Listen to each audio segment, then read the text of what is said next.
The Nexus Combat Institute sat perched on the asteroid Keth'var 7 like a monument to organized violence, which, if we're being honest, is exactly what it was. For 3 centuries, this facility had churned out the galaxy's finest military officers, warriors, and professional killers with all the efficiency of a well-oiled death machine. The Academy's motto, carved in 17 different alien scripts across its obsidian entrance, read strength through superiority, though a more accurate translation might have been we judge you by how hard you can hit things.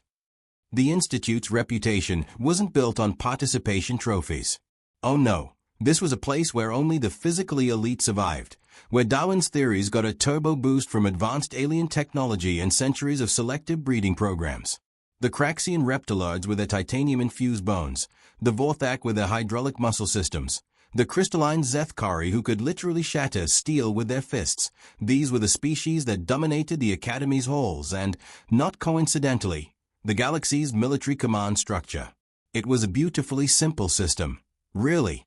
Physical superiority equaled leadership potential, which equaled political power, which kept the strong species on top and everyone else firmly beneath their boots. The Academy served as both training ground and filtering mechanism, ensuring that only those blessed with the right combination of bone density and muscle mass could ascend to positions of real authority, which made the recent mandate from the Galactic Council all the more problematic.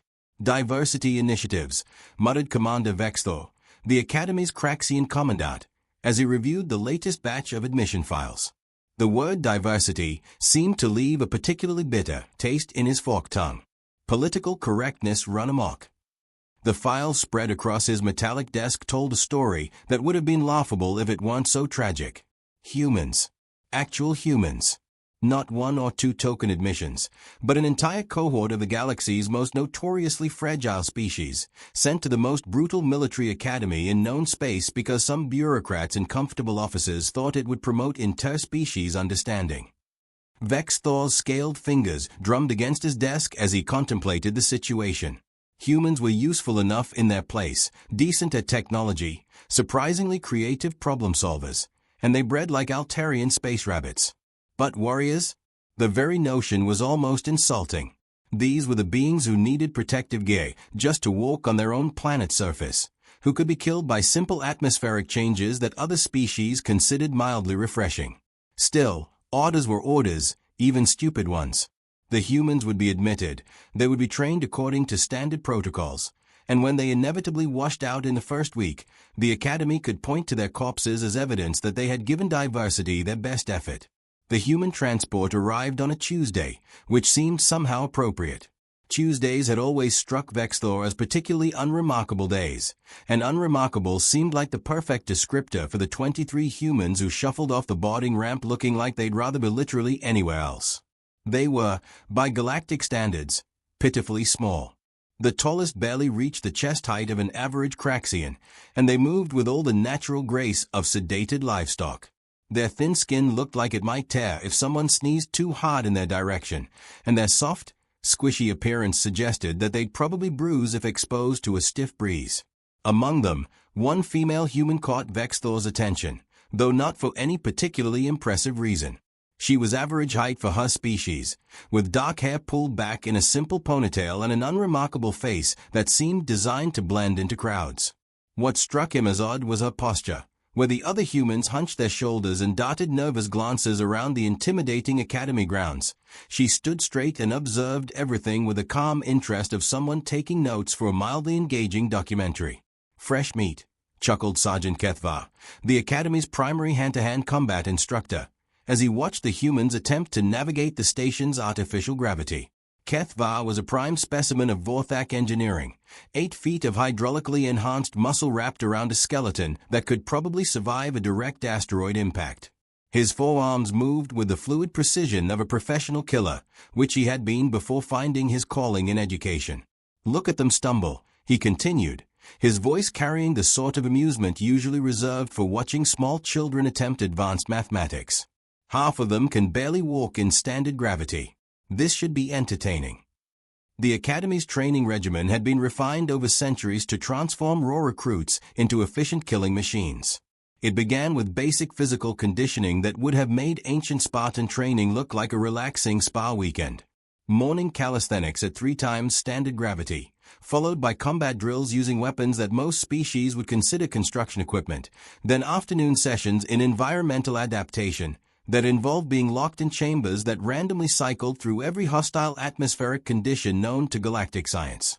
Most species lost about 10% of their recruits in the first month. The Academy considered this acceptable wastage, natural selection in action. The humans, everyone agreed, would probably lose 90% in the first week.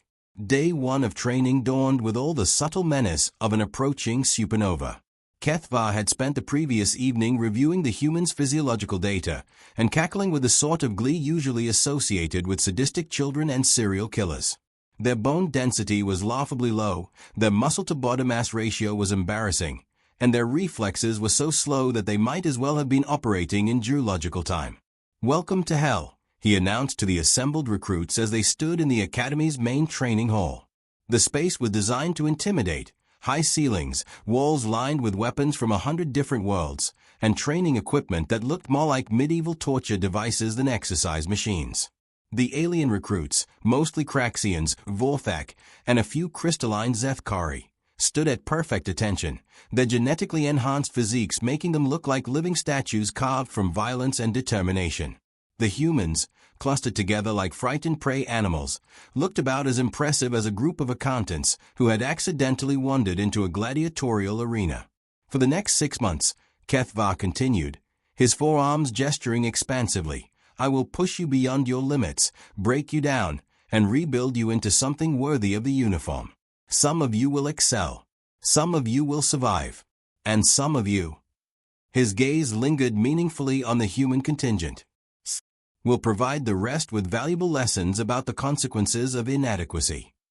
The morning's first exercise was deceptively simple, hand-to-hand combat fundamentals. Basic strikes, blocks, and grappling techniques that any competent warrior should master within hours. The alien recruits moved through the forms with natural grace, their enhanced biology making even complex maneuvers look effortless. The humans did not. Watching them attempt combat techniques was like watching someone try to perform surgery with oven mitts. They stumbled over their own feet, swung with all the force and accuracy of particularly clumsy children, and seemed incapable of coordinating their movements in any meaningful way. "Pathetic," Keth'var observed as one human cadet attempted a basic punch and nearly fell over from his own momentum. "Your species couldn't fight its way out of a nursery school." The other alien recruits began to chuckle, their amusement growing as the humans continued to demonstrate their complete inadequacy at the most basic military skills. It was, admittedly, quite entertaining, like watching a nature documentary about a species that had somehow survived evolution despite being completely unsuited for survival. Through it all, the unremarkable human female, her name was listed as Cadet Patel in the roster, continued her calm observation. While her fellow humans flailed and stumbled, she moved through the exercises with mechanical precision. Not particularly impressive precision, mind you, but at least she wasn't actively embarrassing herself. Keth'var noticed her competence and decided it needed correction. "You," he called, pointing one of his forearms in her direction. "Human female. Step forward." Patel complied without hesitation, moving to the center of the training mat with the same calm composure she'd maintained since arrival. Up close, Keth'var could see that her dark eyes held an alertness that seemed somehow inconsistent with her species' reputation for mental sluggishness. "Your performance has been adequate," he said, the word adequate dripping with condescension. "But adequate is not sufficient for a warrior. Perhaps a demonstration is in order." The training hall fell silent as other recruits recognized the significance of the moment. Keth'var was known for his demonstrations, supposedly educational exercises that invariably ended with the volunteer recruit in the medical bay and everyone else having learned a valuable lesson about the instructor's superiority. "Combat is not about technique," Keth'var announced, beginning to circle Patel like a predator sizing up prey. "It is about strength, speed, and the will to inflict violence upon your enemies. Your species lacks all 3 qualities." He gestured dismissively at the assembled humans. "Look at yourselves. Soft skin, weak bones, pathetic reflexes. You are prey animals who have somehow convinced yourselves that you deserve to stand among predators." Patel remained silent, her expression unchanged. This seemed to irritate Keth'var, who was accustomed to his speeches producing visible fear in their targets. "Nothing to say," he pressed. "No defense of your species' martial capabilities. No claims about human courage or determination." "I don't see the point in making claims," Patel replied, her voice carrying a mild tone that suggested she was discussing the weather rather than being publicly humiliated by an 8-foot-tall killing machine. "Actions speak louder than words." The comment drew snickers from the alien recruits, who clearly interpreted it as typical human bravado, the sort of empty posturing that weak species engaged in when they couldn't back up their words with actual capability. Keth'var's 4 eyes narrowed with predatory satisfaction. "Actions. Yes. Very well, human. Let us see your actions." He dropped into a combat stance that would have looked perfectly natural on a sculpture dedicated to violent death. His forearms moved independently, creating a web of potential strike vectors that would have challenged even experienced warriors. His hydraulically enhanced muscles coiled with barely restrained power, and his movements carried the fluid grace of someone who had spent decades perfecting the art of controlled violence. "Come," he taunted. "Show me these human actions you speak of." Patel studied him for a moment with the same detached interest she'd shown everything else since her arrival. There was something in her gaze, a calculating quality that seemed oddly professional, but it was so brief that most observers missed it entirely. "Are you sure?" she asked. The question caught Keth'var off guard. Most recruits facing their first combat demonstration were either paralyzed with terror or pumping themselves up with false bravado. Patel's tone suggested she was genuinely concerned about his welfare, which was so absurd that it took him a moment to process. "Am I sure?" He laughed, the sound echoing off the training hall's walls. "Human, I have killed professional warriors from 17 different species. I have trained over 10,000 recruits, and not one has ever managed to land a meaningful strike on me during their first month.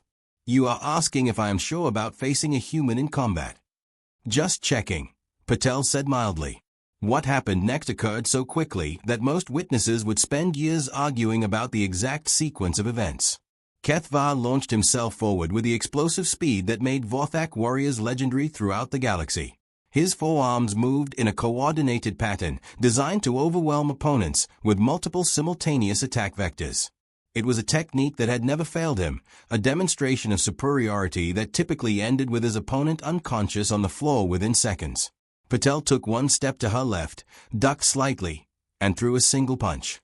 The physics of the moment were fascinating, in the way that natural disasters are fascinating. Patel's fist connected with Keth'var's solar plexus, assuming Vorthak anatomy included such a thing, with a precision that spoke of extensive anatomical knowledge and considerable practical experience in applying that knowledge violently. The sound of impact resembled nothing so much as a small explosive device detonating in a confined space. Keth'var, all 8 feet and 400 pounds of him, folded around Patel's fist like origami before flying backward across the training mat with the trajectory and velocity of artillery shell. He hit the far wall with enough force to crack the reinforced polymer composites that made up the Academy's interior structure. Then he slid down to the floor and stayed there, making the sort of sounds that suggested his respiratory system was having serious disagreements with his diaphragm about basic operational procedures. The training hall fell silent except for Keth'var's labored breathing and the distant hum of the station's life support systems. Every recruit, human and alien alike, stared at the scene with the sort of shocked disbelief usually reserved for witnessing violations of fundamental physical laws. Patel examined her knuckles with mild interest, flexed her fingers experimentally, and then turned back toward the group with the same unremarkable expression she'd worn throughout the entire encounter. "Anyone else have questions about human martial capabilities?" she asked conversationally. The silence stretched on for several more seconds before one of the Craxian recruits cleared his throat nervously. What exactly did you just do?" he managed. Patel considered the question seriously. "Basic kinetic energy transfer, utilizing optimal leverage points and precise anatomical targeting. We covered this in the morning briefing." "But his Vorthak," protested another recruit. "Their bone structure can withstand starship impacts." "Bones, yes," Patel agreed. "Soft tissue, not so much. Every species has vulnerable points if you know where to look." She gestured toward Keth'var, who was beginning to show signs of recovering consciousness. Vorthak physiology includes a nerve cluster approximately 6 centimeters below the sternum equivalent. Sufficient force applied to that location will temporarily disable their motor functions regardless of their enhanced musculature. The clinical tone in which she delivered this explanation was somehow more unsettling than the actual violence had been. She spoke like a professional discussing technical specifications, not like someone who had just ended a combat demonstration by turning the instructor into wall decoration. "How did you know that?" asked a Zethkari recruit, her crystalline features reflecting nervous light patterns. Patel's expression shifted almost imperceptibly, revealing just a hint of something that might have been amusement. "Lucky guess," she said. Word of the incident spread through the academy with the speed and efficiency of wildfire in an oxygen-rich atmosphere. Within hours, every instructor, administrator, and support staff member had heard some version of the story, and each retelling seemed to add new details that made the whole thing sound increasingly impossible. Commander Vexthor received the initial report while reviewing quarterly budget allocations, and his first response was to assume that someone was playing an elaborate practical joke. The idea that a human cadet had defeated Keth'var in single combat was so fundamentally absurd that it violated several basic assumptions about the nature of reality. His second response, after confirming that the report was accurate, was to review Cadet Patel's admission files with considerably more attention than he'd given them initially. The files were remarkably unrevealing. Standard human physiological parameters, average academic scores, no notable achievements or distinctions. Her background listed her as having grown up on one of the human colony worlds, New Geneva, which was primarily known for its agricultural exports and complete lack of anything remotely interesting. The only unusual detail was a gap in her educational history between ages 18 and 22, listed simply as private study. Most species used similar euphemisms for military service, but humans didn't have mandatory conscription, and their volunteer military was generally considered more of a social welfare program than an actual fighting force. Vexthor was still pondering this mystery when his office door chimed. He looked up to see Keth'var enter, moving with the careful deliberation of someone whose internal organs had recently been rearranged by external force. "Sir," the instructor began, then paused to clear his throat painfully. "We need to discuss the human situation." "Indeed we do," Vexthor agreed. "Are you going to be able to continue training?" Keth'var nodded, though the gesture looked like it caused him considerable discomfort. "Medical says I'll be fully functional within a few days. But sir, I think we may have underestimated the human's capabilities." "Based on one unusual incident." "Based on what I observed during the incident," Keth'var corrected. "So, that human didn't just get lucky. She analyzed my attack pattern, identified my species' physiological vulnerabilities, and responded with precision that suggested extensive combat training." Vexthor leaned back in his chair, his scaled brow furrowing with thought. "What are you suggesting?" "I'm suggesting that maybe humans aren't as soft as we assumed." The next morning's training session carried a distinctly different atmosphere. The alien recruits, who had previously treated their human counterparts with casual disdain, now watched them with the sort of nervous attention usually reserved for unexploded ordnance. The humans, for their part, seemed largely oblivious to their newly elevated status, continuing to fumble through exercises with their characteristic lack of natural talent. Except for Patel, who remained as unremarkably competent as ever. Keth'var had modified his teaching approach considerably. Where previously he had used the humans as examples of inadequacy, he now focused his criticisms on safer targets. The change was subtle but noticeable, and it sent ripples of confusion through the established social hierarchy of the academy. "Today we practice advanced grappling techniques," he announced, his voice still carrying a slight wheeze from the previous day's encounter. "These maneuvers require precise timing and significant physical strength." He demonstrated the techniques using volunteer alien recruits, his movements still carrying their characteristic fluid precision despite his recent experience with impromptu war renovation. The aliens picked up the techniques quickly, their enhanced physiology making complex maneuvers look effortless. The humans struggled, as expected. They fumbled with the grips, mistimed the movements, and generally displayed all the martial prowess of particularly uncoordinated furniture. All except Patel, who executed each technique with mechanical precision. Cadet Patel, Keth'var called, his tone carefully neutral. Please demonstrate the counter to the Craxian throat lock. Patel nodded and moved to the center of the mat.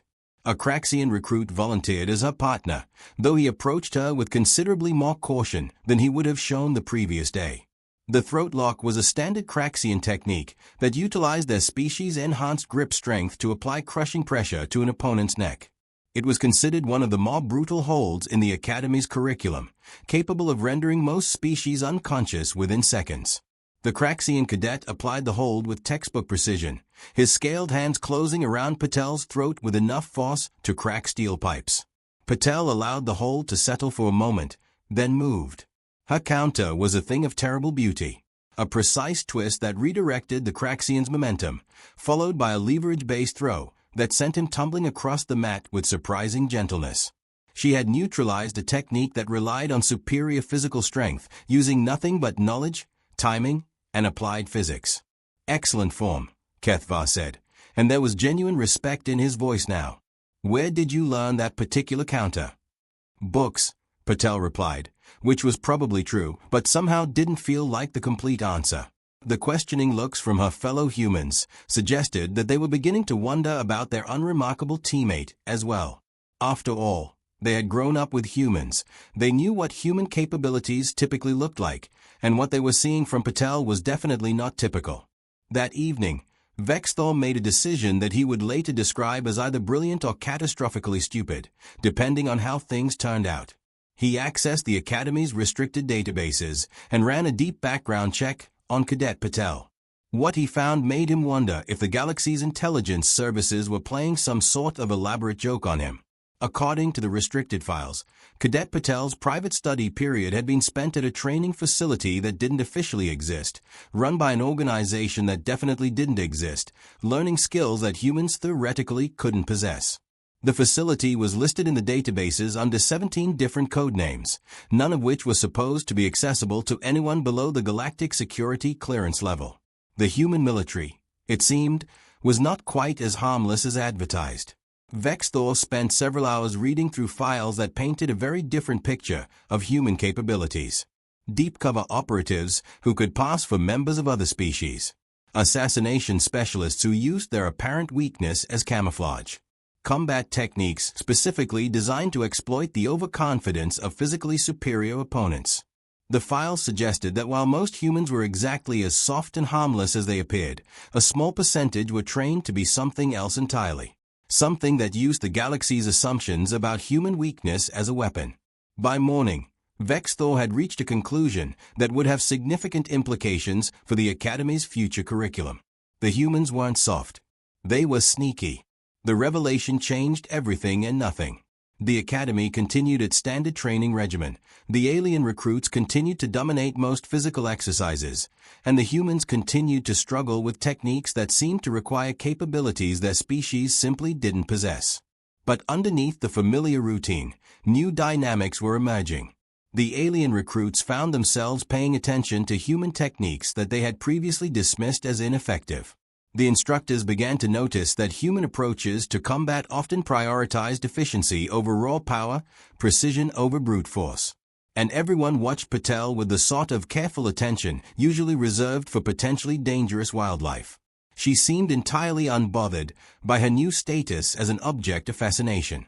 She continued to move through training exercises with her characteristic calm competence, offering occasional suggestions to struggling teammates and generally behaving like someone who had no idea that she had fundamentally altered the social dynamics of the galaxy's most prestigious military academy. The final test came during the Academy's traditional midterm combat assessment. Each recruit faced a series of opponents in controlled combat scenarios designed to evaluate their progress and potential. It was, essentially, an organized beating administered by senior students and faculty members to determine who had what it took to continue. The alien recruits performed as expected. Strong, fast, and increasingly skilled, they demonstrated the sort of combat prowess that made their species' natural choices for military leadership. Several showed exceptional promise and would likely graduate at the top of their class. The humans, with one notable exception, performed exactly as predicted. They fought with determination and creativity, but their physical limitations made them easy opponents for more capable species. Most would likely be transferred to support roles where their other talents could be better utilized. And then there was Patel. Her first opponent was a senior Craxian student who outweighed her by at least 200 pounds and possessed all the natural advantages of his genetically enhanced species. The match was expected to last approximately 30 seconds. It lasted 15. Her second opponent was a crystalline Zethkari whose body could literally turn into a weapon-covered killing machine. This match was expected to demonstrate the foolishness of sending humans to combat training. Instead, it demonstrated the effectiveness of using an opponent's advantages against them. Her third opponent was Keth'var himself, who had volunteered for the match with the sort of grim determination usually associated with personal vendettas. This match lasted almost a full minute, which was long enough for everyone present to understand that they were watching something unprecedented. Keth'var brought every technique he had learned in decades of combat experience, every advantage his enhanced physiology provided, every tactical insight that had made him one of the galaxy's most feared instructors. Patel methodically dismantled all of it. When it was over, and Keth'var was once again making the acquaintance of the training hall's walls, Commander Vexthor made an announcement that would echo through the Academy's halls for generations to come. "It appears," he said, his voice carrying to every corner of the suddenly silent facility, "that we may need to revise our assumptions about human capabilities." Patel, standing calmly in the center of the combat ring while medical teams attended to her latest opponent, looked up at the Commandant with mild interest. "Will there be any changes to the curriculum?" she asked, as if the question was purely academic. Vexthor considered his response carefully. Around him, alien recruits who had spent months learning to dismiss human capabilities were rapidly recalculating their assumptions about galactic power structures. Instructors who had built careers on the presumption of species-based superiority were wondering what other assumptions might need revision. "Yes," he said finally, "I believe there will be." As the Academy began the long process of adjusting to this new reality, one fact became increasingly clear. The galaxy's understanding of human capabilities had been, to put it mildly, incomplete. The species that everyone had dismissed as soft prey animals had apparently been teaching some of their members to be apex predators.